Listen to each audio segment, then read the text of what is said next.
and we are delighted to have with us two experts on nutrition to talk about eating.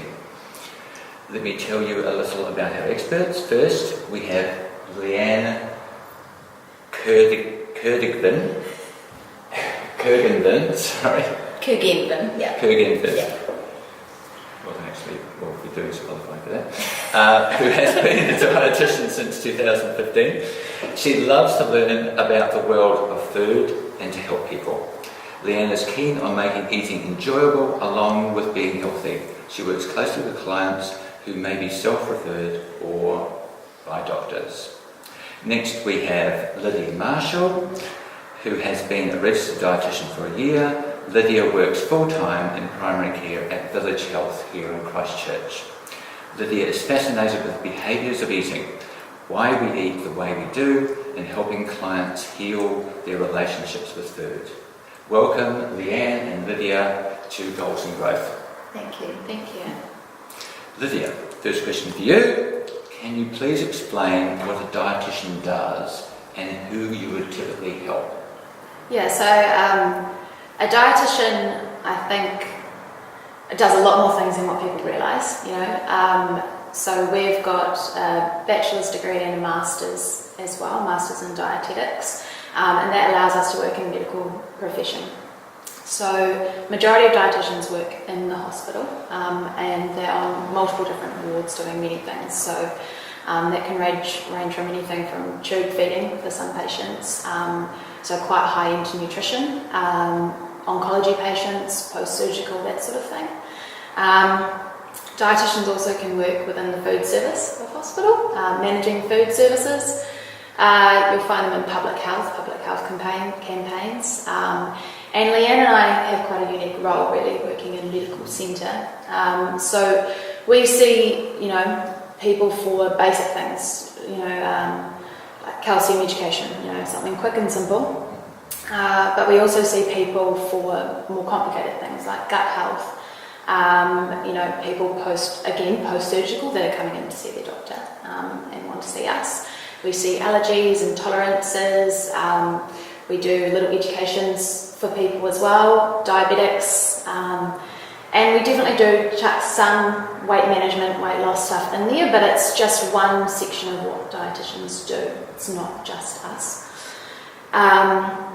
And yeah, so the people we see, I mean, they fit under all those categories. So it can be anyone that's extremely sick, you know, to someone that's completely healthy and just wants a couple of questions answered. So yeah, anyone in between. It's probably not a very well understood field or profession. So thanks very much for clarifying that. Leanne, for our benefit, can you please explain the terms nutrition and diet? Okay, I guess for us, the terms nutrition and diet are quite interchangeable. I don't see them as, I think the way the word diet is thrown around, it sort of has, for a lot of people, negative connotations. I don't think anyone likes the thought of being on a diet. But for us, diet is basically what you eat and drink on a daily basis over a long period of time, and I mean that also is what nutrition is to us. Right. Thank you. Lydia, back to you. Might change. I was reading an article on BBC the other day which explained some recently published research about the health risks of too much salt, and that diet-wise people are eating too little nuts, whole grains and seeds. It seems that we are bombarded by reports about this and that it's being bad for us. Sometimes you get reports that appear to conflict. Cheese is good for you, no, cheese is bad for you, for example. What advice can you give us lay people who are often confused about what to eat and what to avoid? I think that's such a good question because that probably comes up in most of our consults, just people being overwhelmed with information.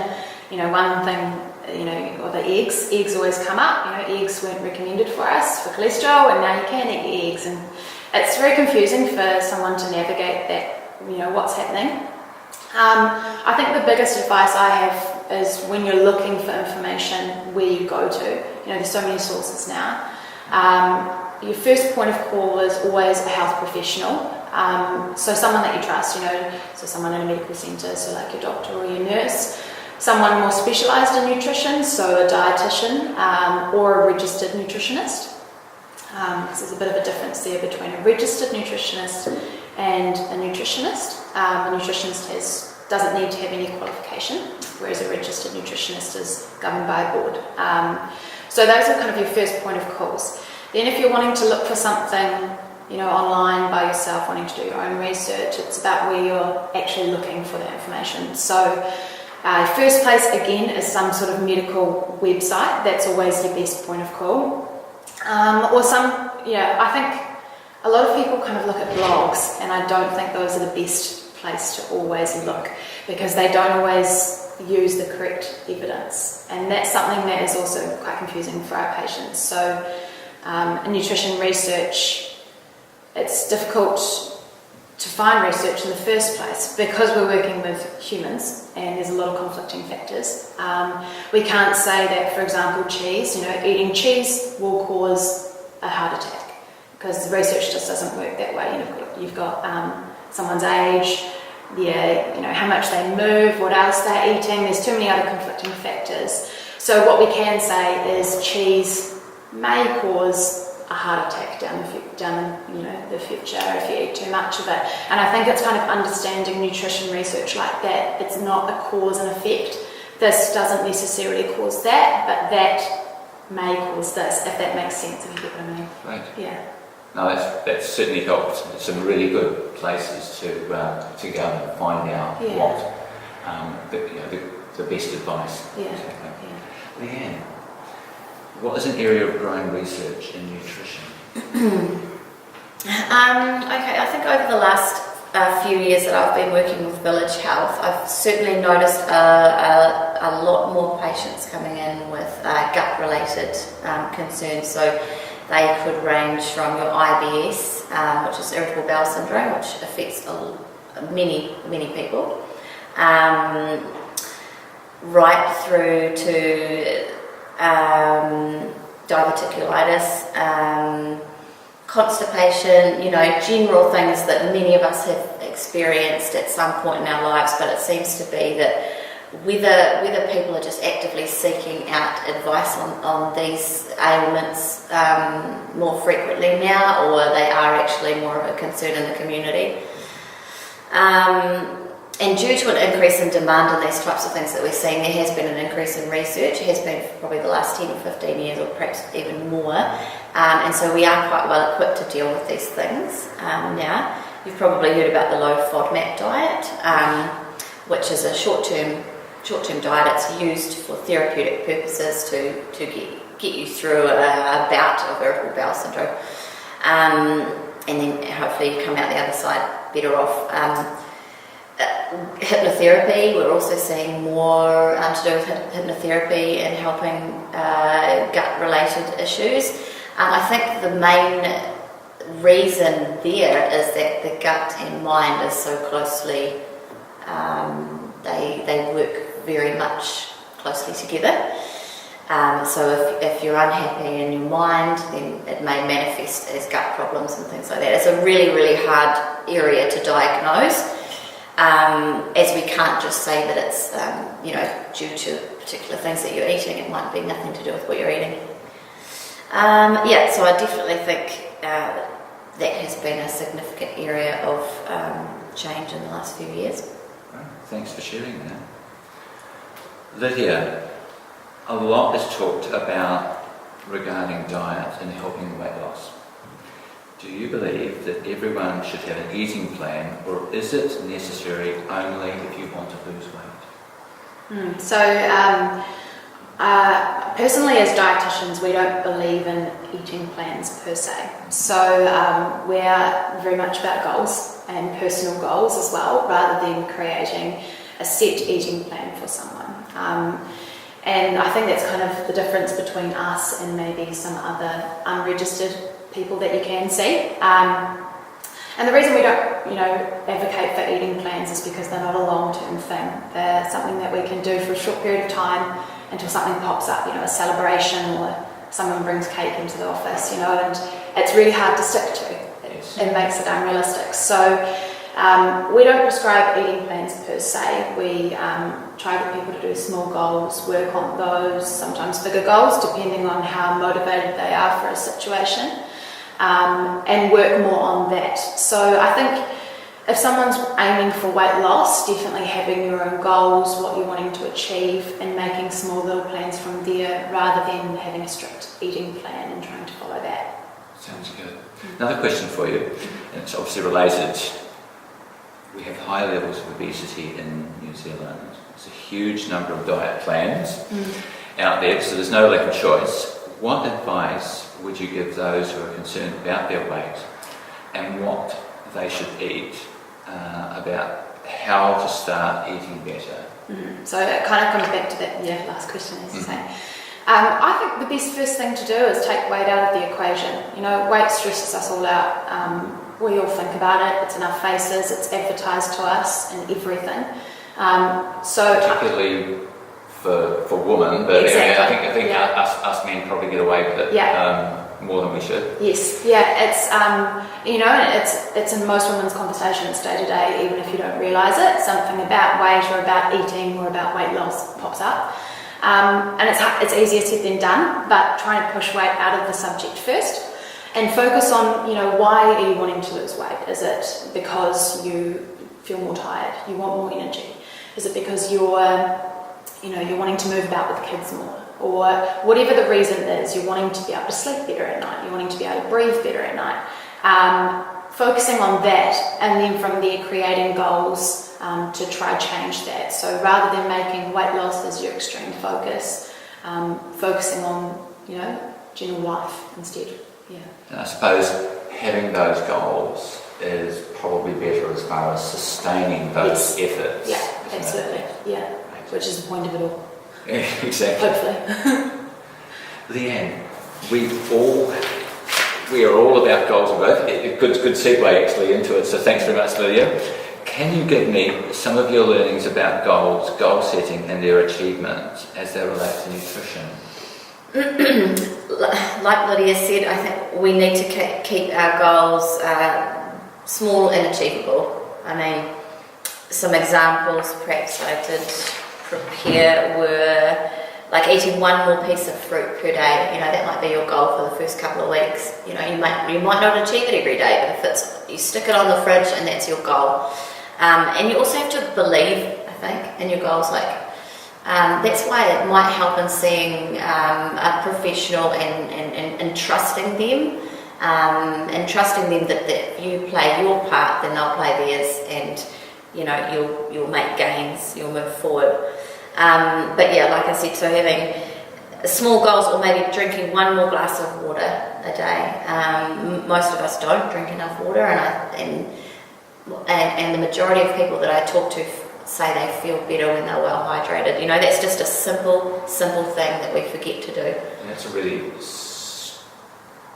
good point, I think, because so much of what we talk about is food as in something that's not liquid. Yeah. And another one might be downsizing your evening meal. I think the evening meal is often the most challenging for a lot of people. They're tired by the end of the day. They go home and it's pretty hungry and like I said, tired. So I mean, downsizing your evening meal by 10%. Something small. It's not like you're cutting carbs out of your evening meal. Something drastic. It's just a whole a much broader approach. And the reason for small goals is, we see very few people that find success in completely overhauling their whole diet all at once. You might see celebrities do it, but I mean, you have to know that you have to think that they have their personal chefs and trainers and people that are watching them every step of the way. Or it's not like that for the average Kiwi. So it's small steps, isn't it? Small steps, and having support, letting your friends, family, work colleagues know that this is what you're trying to achieve. So don't come near me with that, or encourage me, support me along the way, so that they, so you have help. Yeah. Exactly. I think we all need that. Yeah. Lydia, from your experiences, what changes have you observed in the link between improving nutrition and improvements in, say, learning, work performance, success in other areas of the person's life? In other words, how has better nutrition resulted in a better life? So I think it looks different in different people. What I've experienced here working at Village Health has been, for some people it's that they're able to decrease their medication, particularly for diabetics. It's decreasing the medication, getting off medication sometimes for people. It's having more autonomy in their eating, which I think is a huge thing for people. Some people are scared of eating, they're scared of allowing themselves around certain foods, and it's, being able to get to that point that they can sit at a meal, enjoy the meal and not feel guilty for the meal, and I think that's huge. And that sort of thing kind of carries on into your overall life, it makes you happier, you're able to sleep better, have better relationships with people. And I've also seen patients love their bodies more, Weight loss sometimes comes into it, but it can come down to that autonomy over food, having control over food. I think it kind of comes back to that mental health side of things. Yeah, the relationship between the different parts of our body and mind, really. Yeah, absolutely. Yeah. Leanne, you have mentioned before the interview about being comfortable with the term everything in moderation, and that there seem too many rules in eating. Can you please expand on those ideas? Okay, so I guess what I mean by that is taking a step back and instead of making drastic changes to your diet, trying to enjoy everything. So that means everything. So I mean, if you don't think you should be having dessert, for example, maybe enjoy a smaller serving. You know what I mean? Like, you're not completely depriving yourself. And by a smaller serving, I'm thinking use a smaller utensil, use a smaller serving bowl. Make it special and enjoy it. What else do I mean by that? I'm just complete blank. Everything in moderation. So all different parts of the food groups. Yeah. Absolutely enjoying all different food groups. I think if we look back at our nutrition guidelines, which I think close to 60-70% of the population don't actually follow, but we're always quick to sort of point fingers at let's say the food pyramid, for example. If we actually took some of that advice, and I don't want to scrap that, sorry. I guess what I'm trying to say is trying not to cut anything out totally, but trying to enjoy food from every food group, and also in your life other than food, like trying to enjoy outdoors as much as you enjoy your indoor activities. So if you feel like I'm spending most of my time after I get home from work indoors, is that balance? Maybe I need to think about a way that I can move more, and maybe that would make me feel better. Or maybe I'm drinking too much coffee, maybe I should replace one of them with a water or a herbal tea and see if I feel any better. You know what I mean? I think we all have that intuition, and we all know if we're overdoing something. And so everything in moderation, I guess, means just listening to that intuition and trying to create more balance and and not beating yourself up too much if you can't stick to that. If you can't abide by all of the rules that there are out there. And those rules sometimes change as well, don't they? Mm. Cool. Thank you so much, Leanne. Mm-hmm. So we have one more question for you, Lydia. Over the past few weeks, we have been talking in Goals of Growth about moving and sleeping and the relationship between the two. If you're moving can help you sleeping, with fitness and exercise, and a good sleep can obviously help with your exercise and your movement. So what do you find is the relationship between nutrition and moving and sleeping? So it's something that we bring up, or most of the time, bring up in consults, sleep and exercise, because it's definitely kind of a three-way system, nutrition, sleep, exercise. If you're eating poorly, if you're eating late at night, or you're eating really high-fat meals, say at 10 p.m, and then you're trying to get to sleep at 10:30 or 11, the two don't quite marry up. So I definitely think nutrition plays a big role in sleep. If you have a short night's sleep, or you don't get much deep sleep throughout the night, it's definitely been linked to more binge eating, more overeating the next day, and that makes sense when you think about it. When you've had a really average night's sleep, you wake up in the morning, you're not feeling it, maybe you didn't get your lunch prepared the next day. The easiest option is to go to the takeaway down the road from work, so those two definitely marry up. Good nutrition can result in good sleep and vice versa. When it comes to exercise, I think exercise and nutrition have always gone hand in hand.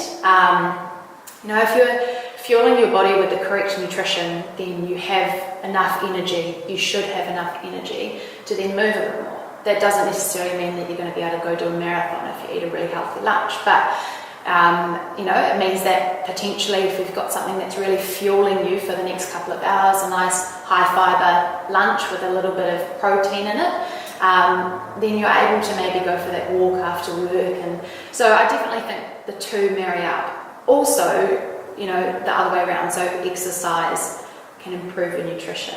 Exercise has so many benefits for us physically, but mentally. And then that kind of comes back to if your mental health's in a good place, sometimes your nutrition can be, and vice versa on that one. So kind of everything links together, I suppose. They're also closely related. Yeah. Thanks so much for sharing that. So one final question, this is for both of you, and that is around, can you please give us one tip you think that would help with improving our nutrition?